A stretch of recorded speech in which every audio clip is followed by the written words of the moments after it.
కేసీఆర్కు సిట్ నోటీసులు.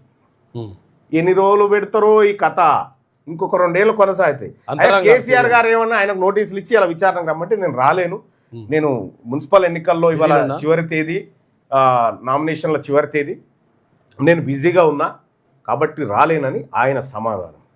మీరు దయదలిస్తే మేము ఎక్కడ రామంటే అక్కడికి వచ్చి చేసుకుంటామని చెప్పి మళ్ళీ రిక్వెస్ట్. ఆయన్నేమో ఒకసారి చూస్తుంది అనేటువంటి ఆయన. ఏం డ్రామా ఇదంతా?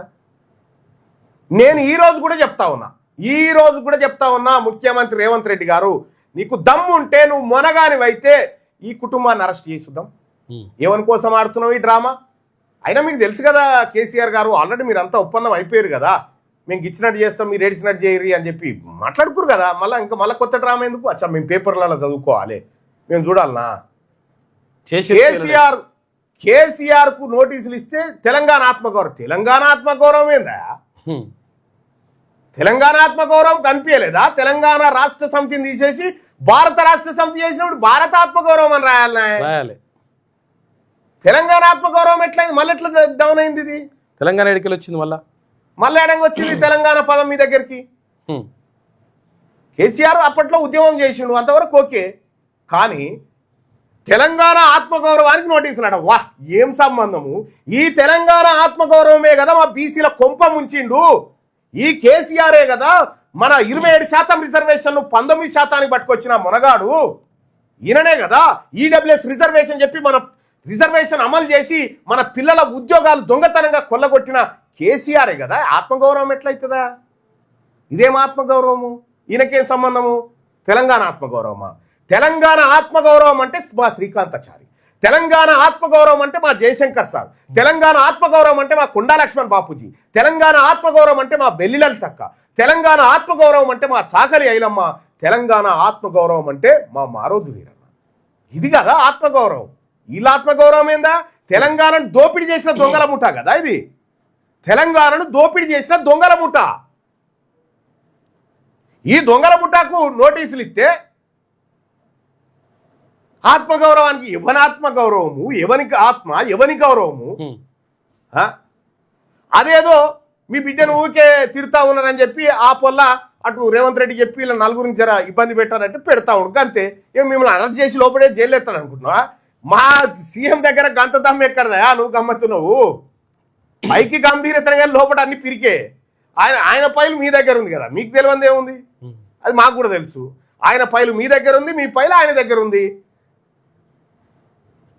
2 - 2 0 హల్లి. నేను చెప్తున్నా కదా ముఖ్యమంత్రి గారు రేవంత్ రెడ్డి గారు వీళ్ళని అరెస్టు చేయలేను అని నీకైతే తెలుసు. ఈ నలుగురు వీళ్ళు చేసినంత పాపం, ఇంకా ఆమె కూడా ఆ శమంత కూడా, ఈ నలుగురు చేసినంత పాపం ఇంకెవరు చేయలే. ఈ భూమిని తెలంగాణ రాష్ట్రాన్ని సర్వనాశనం చేసినటువంటి దొంగల ముఠా.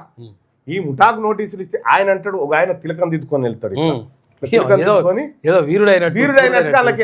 మేమందరం పోయినాం విచారణకు. మా ఫోన్లే కదా ట్యాప్ చేసిన దొంగలీలు, నా ఫోన్లే కదా ట్యాప్ చేసిన దొంగలీలు. దొంగతనం చేసిన వాళ్ళకి సంతకం అది పెట్టి పంపిస్తారు, బొట్టు పెట్టి. ఇంకా ఆయన అందుకే వీర తిలకం దిద్దుకొని వెళ్తాడు. వెళ్ళి బయట వచ్చి ప్రెస్ మీట్ పెట్టి ఆయన ఏమంటాడు, ఇది ఒట్టిదే లోటపీస్ కేసు అని అంటాడు. ఒట్టిదే. ఒట్టి కేసుకే తిలకం ఎందుకు? ఒట్టి కేసుకే అడావిడి ఎందుకు? ఒట్టి కేసుకే జిందాబాదులు ఎందుకు? ఒట్టి కేసు అని మీరు ఆయన చెప్పరాదు మరి. ఒట్టి కేసు కాకపోతే గట్టి కేసా? అది కేవలం మిమ్మల్ని బ్లాక్మెయిల్ చేసేందుకు రేవంత్ రెడ్డి ఆడుతున్నటువంటి ఆట. అదేదో నిజంగా ఫోన్ ట్యాపింగ్ కేసులో మిమ్మల్ని ఎవరిని అరెస్ట్ చేయరు, మీరు గుర్తుపెట్టుకోరు. మిమ్మల్ని ఎవరిని కూడా అరెస్ట్ చేయరు. ఆ బుజ్జి కళ్ళల్లో ఆనందం కోసం రేవంత్ రెడ్డి గారు ఈ కార్యక్రమానికి తెరలేపిండు గంతే. ఇవాళ తెలంగాణ రాష్ట్రంలో అందరికంటే ఎక్కువ సంతోషపడేది ఎవరు? కేసీఆర్కు నోటీసులు ఇచ్చినందుకు కవిత సంతోషపడుతుంది. బిడ్డ నన్ను గెంటేస్తారా ఇంట్లోకేని? నేను రేవంత్ రెడ్డితో కలిసి నేను చేయిస్తున్నాం. మళ్ళీ ఇంకా ఆమె కూడా పాపం రేవంత్ రెడ్డిని ఏమనకపోతే డౌట్ వచ్చేటట్టుందని గుంపు వేస్తారు అంటుంది ఈ మధ్యలో.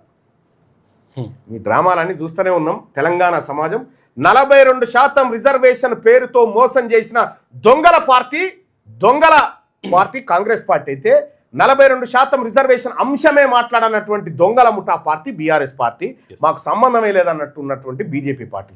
ఈ పార్టీ లోకల్ బాడీ ఎన్నికల్లో, మున్సిపల్ ఎన్నికల్లో పోటీ చేస్తున్నాయి. ప్రజలారా, బీసీలకు బీసీల సొమ్ము తినుకుంటా, బీసీల సంపద మెక్కుకుంటా, బీసీల మీదనే ఏది మనం చెప్పుకుంటాంగా ఇగరం తక్కువ పీనిగే మోస్టోన్ మీద బయలుపోయింది అన్నట్టుగా వీళ్ళను మోస్తుంది మనము, మన సొమ్ము తిని మన మీదనే ఎరిగిపోయే రకం వీళ్ళంతా. అందుకోసమే చాలా జాగ్రత్తగా రాబోయేటువంటి మున్సిపల్ ఎన్నికల్లో దయచేసి కత్తెర గుర్తు పైన మీ అమూల్యమైన ఓటేయండి. కత్తెర గుర్తు అభ్యర్థులకు ఓటేయండి. కత్తెర గుర్తు అభ్యర్థులకు ఓటేసి మేము క్లియర్గా ఉన్నాం. తెలంగాణ రాష్ట్రంలో ఉన్నటువంటి ప్రజలు, మెజారిటీ ప్రజల పక్షాన వాళ్ళ గొంతై కొట్లాడుతూ ఉన్నాం.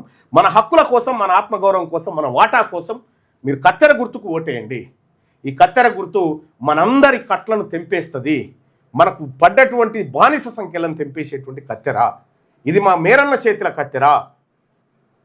కాబట్టి దయచేసి సోదరులారా మీ అందరికీ రిక్వెస్ట్ చేస్తా ఉన్నా, ఇవాళ నామినేషన్లు చివరి తేదీ. కత్తెర గుర్తు పైన నామినేషన్లు వేస్తూ ఉన్నారు అభ్యర్థులందరూ. వాళ్ళందరికీ శుభాకాంక్షలు తెలియజేస్తూనే నేను కూడా ప్రచారానికి రాబోతా ఉన్నా. కత్తెర గుర్తు అభ్యర్థుల ప్రచారానికి కూడా నేను కూడా రాబోతా ఉన్నా. కాబట్టి మీరందరూ కూడా దయచేసి ఓటర్ మహాశీలకు విజ్ఞప్తి చేస్తూ ఉన్నా, కత్తెర గుర్తుకు ఓటేయండి. మీరు ఒక్కసారి ఇంటికి పోయి ఆలోచన చేసుకోండి, ఎవడేం చేసిండు. ఓటేసేటప్పుడు నువ్వు ఒక్కసారి ఆలోచన చేసుకో అన్న. నీ బిడ్డ భవిష్యత్తు, నీ సర్కార్ దవాఖాన్లు, నీ పిల్లలకు కట్టే ఫీజులు, ఇవన్నీ ఒక్కసారి యాద్ చేసుకున్నా. అవన్నీ మేము ఉచిత విద్య, ఉచిత వైద్యం, నాణ్యమైనది అందించాలనేటువంటి లక్ష్యంతో వస్తూ ఉన్నాం. దయచేసి కత్తెర గుర్తును ఆశీర్వదించమని ఓటర్ మహాశయులకు విజ్ఞప్తి చేస్తా ఉన్నాం.